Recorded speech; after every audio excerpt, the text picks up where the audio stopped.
scary stories. Before we get into today's stories, if you're new, go ahead and hit the like button and subscribe to my channel, as it really helps me out. And if you are already subscribed, welcome back and thank you for subscribing. Okay, now with that out of the way, let's get into today's video. About 15 years ago, when I was 22-ish, my best girl and I went to bars 3 to 4 plus nights a week and generally met some interesting people and made new friends. There were a few bars that we hit up more than others, and one in particular where we knew the bartender manager pretty well. We went the week of Halloween, and each night their staff would dress up in a different costume. This is where we came across Ron. He was bouncing at this bar and didn't even catch my eye in the slightest, as I gave him my ID to get in. Until a few years ago, I never looked anyone in the face. I have to force myself to do it. My girl and I hung out, drank and danced, met some people, then headed up to the bar to chat with our friend. He asked me what I thought about Ron. I had no idea who he meant, and he gestured to the bouncer, to which I was like, eh. He was older looking, very muscular, turned out to be a major gym rat. I was 22-ish, dressed in black and skulls and platforms. Didn't seem my type on the outside, but my bartender friend vouched for him and said that he was really cool. He asked if he could give Ron my number, and I figured it would be okay. I hear from him the next day, and he wants to hang. At the time, I lived with my uncle and my aunt, pastor and his wife, so he invited me to meet at his place, and we would just go have a casual hangout somewhere. Simple, middle of the day, chill. I get there, and his apartment door is wide open, and his much better looking, married, and closer to my age best friend is there. He seems nice enough, and I didn't feel unsafe as they left the door wide open, and again, my bartender friend had vouched for him. He mentions he needs to grab a few office supplies, so the three of us pile in his douchey car and head to an office supply store. We go in, and as we walk in, a pretty girl walks by, and he does the head thing and completely stares at her, like the obvious follow her with his head thing. We aren't together, but I found it to be rude. So later in the car, I mention it. I tell him, hey look, I know we are just hanging out, but don't disrespect me like that. Everyone looks, but be less obvious and don't make me look like an ass in public. He laughs and tells me that it's hot that I stood up for myself, especially on our first hangout. Okay, we get back to his place, and as we walk inside, he says, I like that. You're gonna have a ring on your finger by December. Remember, we met Halloween week. So, anyway, his friend leaves. We get takeout, and hang, and drink, and just talk. Turns out, he is from the same tiny town that my parents are from, which is 6 hours south of us. He is a Desert Storm veteran, which made him more than 20 years older than me, and was back in school to finish his degree, worked full-time during the week, and bounced at night and on weekends. Seemed decent. He asked about my tattoos. I have a lot. And we talked about my love of horror and fascination with true crime and serial killers. He seems interested, but says he doesn't know much about them, so I tell him I'll lend him my encyclopedia of serial killers, so it can be like a crash course for him. Maybe a week later we hang out again, and I bring him the book. We hang out multiple times. I even sleep there a few times. One day, we are hanging out and day drinking heavily. He says something to me that felt very much like he was getting way too comfortable too fast, like telling me to do something. I told him not to speak to me that way and turned to walk away. When my head jerked back, he grabbed my hair at the base of my neck. I grabbed his hand. He tried to laugh it off and apologized, saying he didn't mean to be that rough, and tried to act like it was some sort of foreplay, but I cut that off real quick. I wanted to leave, but was already buzzed, so I just sat, and he said he was going to do some work. I thought I would just let the buzz wear off, head home, and never talk to this guy again. While I'm sitting and he's working, he suddenly decides to tell me in graphic detail about his favorite serial killer in the book so far and why. I think that the way he is talking about it seems off, but again, I'm just waiting out my buzz. He starts working on a sociology assignment that is studying urban legends and such. He plays video games with horrible, creepy content, and it's creeping me out. I realized later that I felt that way because I didn't feel safe with him. I asked him to wait until I'm gone to play it out loud, or put on headphones, and he laughs at me.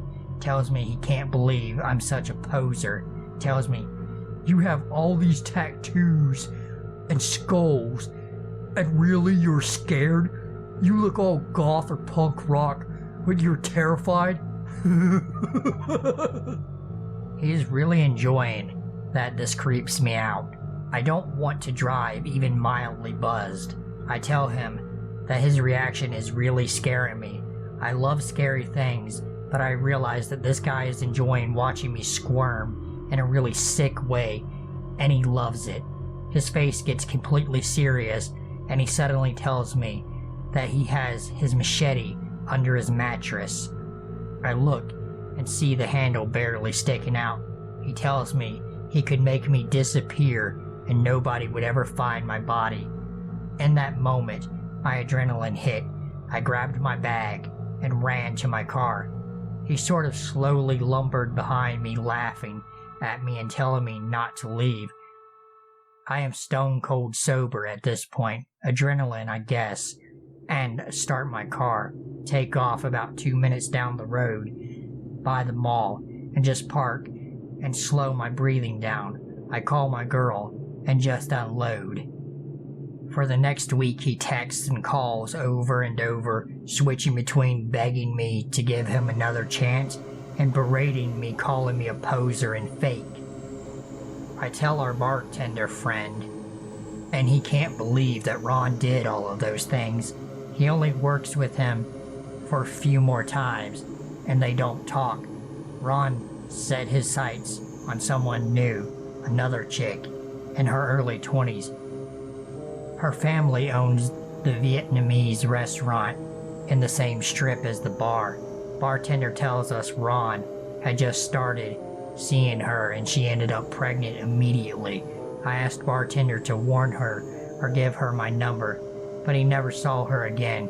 I hope and pray that she didn't get stuck with Ron, and every time I'm in that area, I pray that I don't run into him again. He can keep the encyclopedia. I just hope he hasn't picked up any tips from it.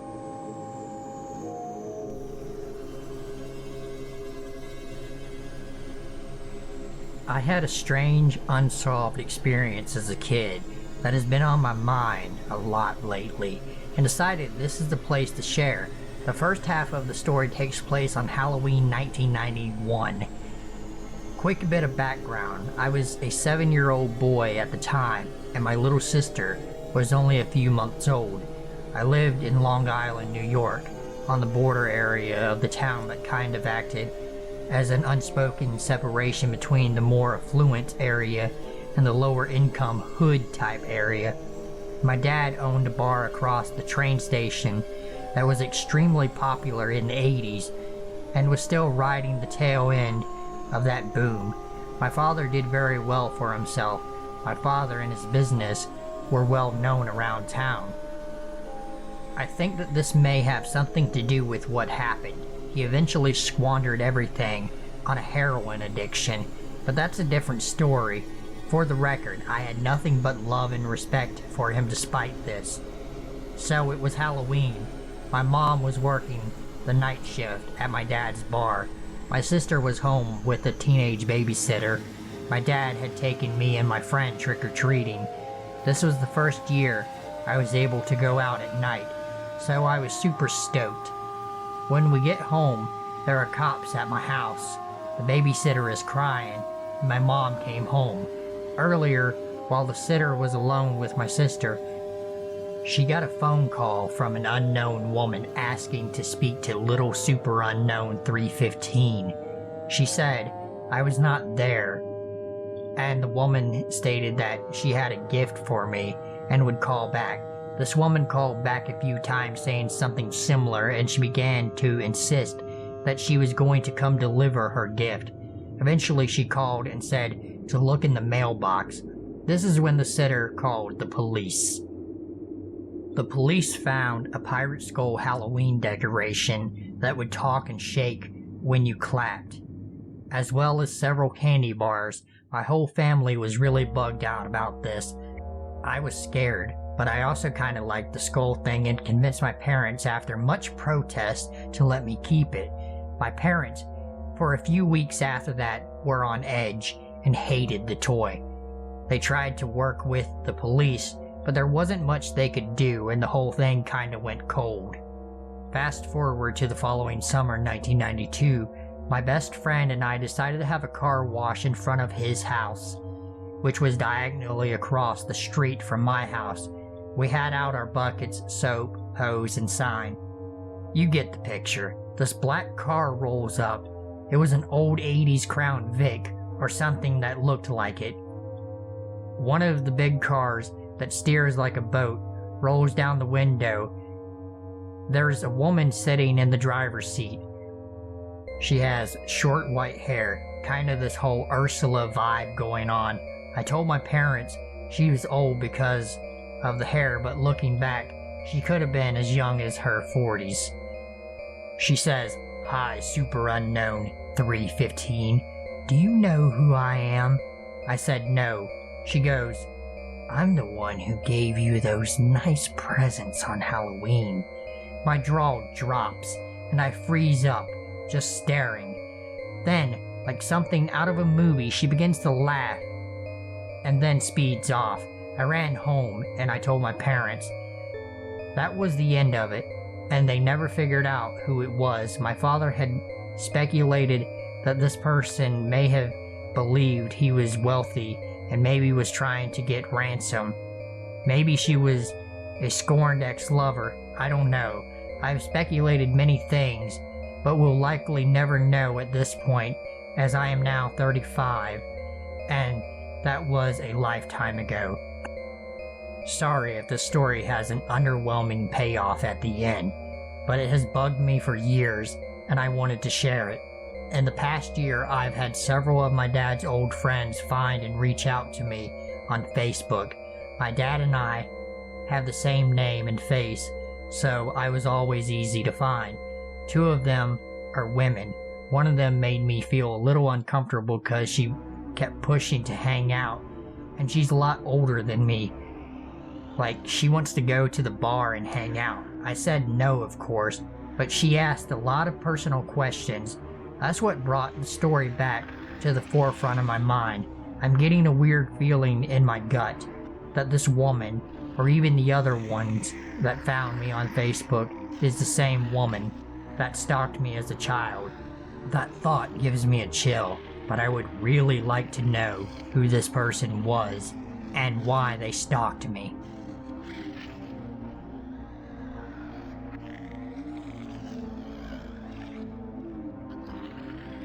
This just happened a few hours ago. I have called and reported it to the police, and I am home safely, but I guess I am still in shock. Could do with putting it down in writing to process it and figure this is a good place as any to share what happened. I finished work early today and decided to go out for a run. I set out around 4:30 and decided my usual routes, which cross many roads, will not be very practical So I took an alternate route along a canal towpath and some pathways through woods that I knew would be less busy. Everything was going well. I was pushing myself steady until I got to a pathway on the way back, around 6 kilometers into the route. It is a long straight path with a canal on the left side. On the right, there is a wasteland where some factories used to be, but having mostly been demolished, it has been left abandoned for as long as I can remember, and is overgrown with trees and weeds. But there are the odd bits of an old factory that for some reason were not fully demolished. As I got level with one part of the factory, which still had some old metal fire escape steps attached to it, I noticed a rough-looking man sat on the wall with his legs hanging down. He jumped to his feet as he saw me coming and shouted something, but I couldn't make it out. As I came level to where he was, I heard him say, "Wait there. Can you help me find my phone?" he said. This while he was running down the steps, and so I stopped as I got level where the bottom of the steps was, meaning we were standing just a few feet apart but with a fence in between us. It was a really old iron fence with vertical metal bars that have spikes at the top, like you sometimes see around churches and things. He asked me if I would help him find his phone again, saying he had dropped it somewhere nearby, and asked if I could ring his number so he could listen for it. I felt I couldn't exactly refuse as my phone was strapped to my arm, so I said he could tell me the number, and I took my phone off my arm and unlocked it. He blurted out a phone number, but said it far too fast and didn't begin with 07, which made me start to feel something wasn't right. Although I was beginning to suspect at this point, I wasn't really worried. I am in pretty good shape, had a big size and weight advantage over him, plus there was a fence between us. He didn't seem in a very good physical shape and seemed like he might be homeless. I figured if he was trying to mug me for my phone, his only chance would be if he pulled a knife. So I made sure to stay at a good distance away from the fence and kept my eye on where his hands were. So I told him I didn't catch any of the numbers because he said it too quickly, and he came out with another number this time. It did have 07 at the beginning. I entered 7 numbers, and then he started to look around saying, "I can hear it. Come and help me look," as he looked around at the ground. I was about to say that I hadn't even finished dialing when a much larger black guy appeared from behind a section of wall to my right. He was also really scruffy looking. From the look of it, his eyes, it seemed like he was on drugs. He came out saying he could hear the phone ringing over towards him and beckoned me to come through a gap in the fence and help look. The white guy then said, "It is ringing, yeah." And I told him that it was, even though I still hadn't dialed the last digits. And now I was sure that they were trying to lure me to come over to that side of the fence. After 2 or 3 times of them both beckoning me to come and help, always insisting they could hear the ring, I heard the black guy say, "He's not gonna fall for it," he said in a hushed way, as if he thought I wouldn't hear both with it being out in the middle of nowhere. I could clearly understand what he said. The white guy then started acting quite aggressive and punched the tree, telling me he needed the phone badly, and now his whole life was on the phone telling me to come and help them look for it. While he was punching the tree and ranting, the black guy had taken a few steps away to the right, meaning I couldn't keep my eyes on both of them at the same time. It was after 5 p.m. by this point and had gotten dark all of a sudden, which made the whole thing even more unsettling. I noticed there was a gap in the fence where some of the bars had been removed, right where the black guy was heading, and I decided at that point to get the hell out of there and made a run for it. Neither of them said anything as I ran away, which makes me sure that they had malicious intentions. If they genuinely lost their phone and needed help, I would expect them to shout, "Where are you going?" or something to try to get me to come back. But they didn't shout anything. After sprinting for a good 20 to 30 seconds, I turned to see if they were chasing me. They both stood on the path around where the gap in the fence had been, but were not chasing me. They were just standing there watching me run away. I continued running away, but kept looking back every few seconds until I was out of sight. It was at this point I got off the canal path and onto the roads. The person I spoke to on the phone to report it took my details and the descriptions, but seemed to think it wasn't anything worth worrying about, but said it will be investigated. The whole incident has left me a bit unnerved, and I am pretty sure I won't be jogging that route alone anytime soon.